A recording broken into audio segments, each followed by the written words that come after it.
Good morning বন্ধুসকল, আপোনালোকৰ অসম পুলিচৰ এটা ডাঙৰ এটা গুড নিউজ লৈ আছোঁ। আগতে আমাৰ CM ছাৰে ঘোষণা কৰিছিল যে অসম পুলিচত আপোনালোকৰ 4000টা পোষ্ট চাকৰি ওলাব বুলি। তো এতিয়া আজি দুদিন আগতে আমাৰ CM ছাৰে আকৌ নতুনকৈ ঘোষণা কৰিলে যে বৰ্তমান এতিয়া 4000 নহয়, এতিয়া প্ৰায় অসম পুলিচত আপোনালোকৰ 5000টা নতুনকৈ পোষ্ট আহিব বুলি। তো আপোনালোকৰ এটা বহুত ভাল খবৰ, তো যিসকলে নেকি অসম পুলিচৰ চাকৰি কৰিম বুলি ভাবি আছে। তো আপোনালোকৰ আসাম পুলিচত থাকিব টোটেল 5000টা পোষ্ট, আৰু এই 5000 পোষ্টত আপোনালোকৰ থাকিব ABUP কেইটামান পোষ্ট, আৰু লগতে থাকিব কেইটামান ASI পোষ্ট। আপোনালোকৰ ASI পোষ্টত থাকিব প্ৰায় 300 বা 400টা পোষ্ট। আৰু যিসকলে আপোনালোকে ASI হ'ব বুলি ভাবি আছে তেওঁলোকে খুব পঢ়িব লাগিব, কিয়নো বৰ্তমান এতিয়া বহুত দিনক দিনে বহুত লাখ লাখ গ্ৰেজুৱেশ্যন ষ্টুডেণ্ট ওলাই আহি আছে। আৰু দেখিছে যিবিলাক ষ্টুডেণ্ট ওলাই আহিছে সকলোৱে এতিয়া চবে এতিয়া চাকৰি ধান্দাত লাগি গৈছে আৰু বহুতে পঢ়া হৈছে। চ' আপোনালোকে এতিয়াৰ পৰা পুৰা ভাল ভাল কিতাপ পঢ়িব, আৰু যিমান পাৰে আপোনালোকে যিমান ভাল ভাল ইউটিউব চেনেল আছে সেইবিলাক আপোনালোকে ফ'ল' কৰিব। আৰু যিসকলে নেকি আপোনালোকে কিতাপ পত্ৰ কিনিব পৰাত কিছু অসুবিধা হয় তেওঁলোকে আপোনালোকে কি কৰিব, যিমানবিলাক আমাৰ অসমৰ ভাল ভাল চেনেল আছে কেইটামান, আৰু লগতে ইণ্ডিয়ান লেভেলৰ কেইটামান চেনেল আছে যিকেইটা নেকি ইণ্ডিয়ান হিষ্ট্ৰী, ইণ্ডিয়ান GK আৰু লগতে ৰিজনিং আৰু ভাল ভাল মেথছ ক্লাছ কৰে। তেওঁলোকৰ ভিডিঅ'বিলাক আপোনালোকে চাব, আৰু আপোনালোকে যিমান পাৰে খুব কষ্ট কৰিব, কাৰণ ASI কাৰণে আপোনালোকে কষ্ট কৰিব লাগিব। তো বিনা কষ্টত আপোনালোকে কেতিয়াও নহ'ব। আপোনালোকে যদি ভাবি আছে যে মই আজি আধা ঘণ্টা পঢ়িছোঁ, কালি 1 ঘণ্টা পঢ়িছোঁ, তো এনেকৈ নহ'ব। তো আপোনালোকে ধৰি লওক ৰাতিপুৱা আপোনালোকে পঢ়িব প্ৰায় 2-3 ঘণ্টা, আৰু ধৰি লওক আবেলি পঢ়িলে 1 ঘণ্টা, ৰাতি পঢ়িলে 2-3 ঘণ্টা, এনেকৈ আপোনালোকে কণ্টিনিউ পায় মিনিমাম ধৰি লওক আপোনালোকক 4-5 ঘণ্টা পঢ়িব লাগিব। তো 4-5 ঘণ্টা ৰেগুলাৰ পঢ়িলে আপোনালোকৰ ASI পোষ্টত আপোনালোকে পাছ কৰাটো আপোনালোকে সহজ হ'ব। কিয়নো বৰ্তমান এতিয়া আৰু এটা কথা হৈছে কি, তো এতিয়া ASI পোষ্টত সকলোৱে এপ্লাই কৰা হ'ল। তো যিসকলে নেকি এতিয়া APSC প্ৰিপেৰেশ্যন কৰি আছে তেওঁলোকে বৰ্তমান এতিয়া ASI পোষ্টত সকলোৱে এপ্লাই কৰিব।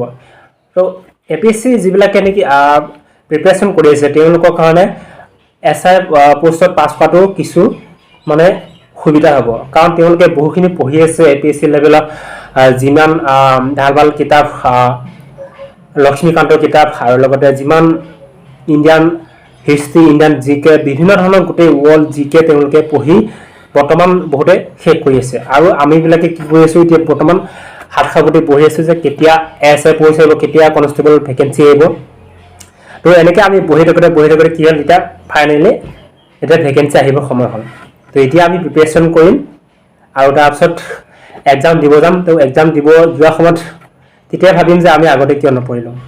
তো সেইখিনি সময়ত আমি বহুতে অনুভৱ কৰিম, আৰু কিছুমানে এতিয়া বহুতে প্ৰায় আধা আধি পঢ়ি শেষ কৰি দিছে। চ' আপোনালোকে এতিয়াও আপোনালোকৰ হাতত কিছু টাইম আছে। যিসকলে কম পঢ়ি আছে আগতে তেওঁলোকে পুৰা দিনে ৰাতিয়ে 8-9 ঘণ্টা পঢ়ি থাকক আপোনালোকে। তো 8-9 ঘণ্টা আপোনালোকে ৰেগুলাৰ যদি পঢ়ে তেতিয়াহ'লে সেইটো আপোনালোকৰ পাছ কৰাত সুবিধা হ'ব পাৰে। আৰু যিসকলে কনষ্টেবল ABUP হ'ব ইচ্ছা আছে তেওঁলোকে পুৰা প্ৰেক্টিচ কৰি থাকক, ভাল ভাল বস্তু খাওক। আপোনালোকে পুৰা যি 32 কিলোমিটাৰ আপোনালোকৰ ৰানিং হ'ব, সেই 32 কিলোমিটাৰ ঠাইত আপোনালোকে প্ৰায় দিনে ধৰি লওক 4 কিলোমিটাৰ 5 কিলোমিটাৰ সদায় ৰানিং কৰিব। তো 4-5 কিলোমিটাৰ আপোনালোকৰ ৰানিং কৰিলে কি হ'ব, 32 কিলোমিটাৰ মাৰোঁতে আপোনালোকৰ মানে কিছু মানে অলপ সহায় হ'ব আৰু সহজ হ'ব বস্তুবিলাক। আৰু ৰানিং কৰোঁতে আপোনালোকৰ আসাম পুলিচত থাকিব প্ৰায় 5000টা পোষ্ট, আৰু লগতে থাকিব APTCL বিভাগত 3000টা পোষ্ট ওলাব বুলি কৈছে। তো এই 3000 পোষ্টত আপোনালোকৰ যিসকলে নেকি ITI কৰি ৰাখিছে তেওঁলোকৰ পোষ্ট আহিব।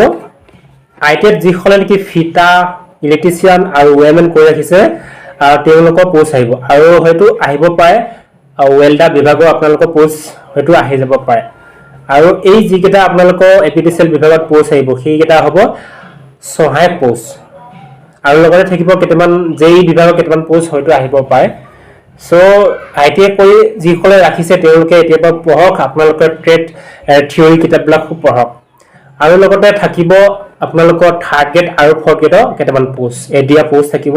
আৰু যোৱা বছৰ যিকেইটা পোষ্ট আহিছিলে সেইকেইটা পোষ্ট এই বছৰ আহিব তো যোৱা বছৰ আপোনালোকৰ প্ৰায় ২৬,০০০টা পোষ্ট আহিছিলে তো এই বছৰ ২৬,০০০ পোষ্ট নাহে তো ২৬,০০০তকৈ বহুতখিনি কম পোষ্ট আহিব সো আপোনালোকে থাৰ্ড গ্ৰেড আৰু ফ'ৰ্থ গ্ৰেডত যিসকলে এপ্লাই কৰিম বুলি ভাবি আছে তেওঁলোকে এতিয়াৰ পৰা খুব পঢ়ক আৰু যোৱা বছৰ যি আপোনালোকৰ কুৱেশ্যন পেটাৰ্ণ আছিলে সেই কুৱেশ্যন পেটাৰ্ণবিলাক আপোনালোকে ফ'ল' কৰিব পঢ়ক কেনেকুৱা ধৰণৰ কি কি কুৱেশ্যন আহিছিলে এগ্ৰিকালচাৰ আৰু কিবা কিবি বিভাগৰ অহা বুলি ঘোষণা কৰিছে হোম ডিপাৰ্টমেণ্টৰ সো এনেকৈ খবৰবোৰ শুনিলে আপোনালোকৰ এই মাহটোতে আপোনালোকৰ ছেপ্টেম্বৰ মাহত আপোনালোকৰ প্ৰায় ২২,০০০টা পোষ্টৰ আপোনালোকৰ নটিফিকেশ্যন আহি যাব তো এপ্লাই হৈ যাব আৰু হয়তো জানুৱাৰী মানত হয়তো আপোনালোকৰ ইয়াৰ ২২,০০০ পোষ্টৰ হয়তো আপোনালোকৰ এক্সাম হৈ যাব পাৰে সো এতিয়াৰ পৰা আপোনালোকে পুৰা প্ৰিপাৰেশ্যন কৰি যাওক যিমান পাৰে মই আপোনালোকক